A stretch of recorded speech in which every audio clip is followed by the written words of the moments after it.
लग्नाची बेडी या मालिकेत येणाऱ्या भागात आपण पाहणार आहोत की रत्न पारखींच्या घरी बाहेर मोठमोठे ढोल ताशे वाजत असतात. त्यानंतर त्या ठिकाणी पालखीसुद्धा आलेली असते. पालखी ही खाली टेकवली जाते. नंतर पालखीतनं बाहेर हात निघतो. पूर्ण रत्न पारखी परिवार घराबाहेर आलेला असतो. पालखीतनं एका व्यक्तीचा हात बाहेर आणून ते सगळे ढोल ताशे वाजवायला बंद करायला सांगितलेले असतात.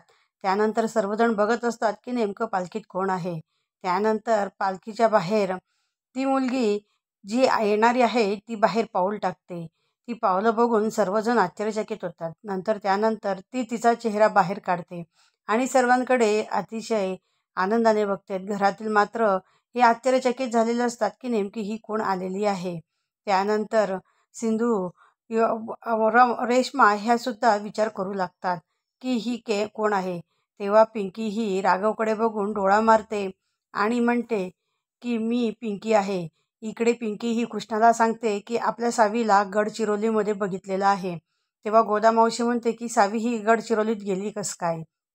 तेव्हा पिंकी ही कृष्णाला सांगते की आता आपण आपल्या सावीला शोधून आणायचं. त्यानंतर इकडे रत्नपारख्यांकडे पिंकी ही तिची ओळख करून देत असते. तेव्हा ते रत्नपारखे घरात रुक्मिणी म्हणतात की तू इथं कशासाठी आलेली आहे. त्यावेळेस पिंकी सांगते की मी माझा अधिकार घ्यायला आलेली आहे. आणि नंतर मधूसुद्धा ह्या गोष्टीचा विचार करतो की नेमकी ही कोण आहे.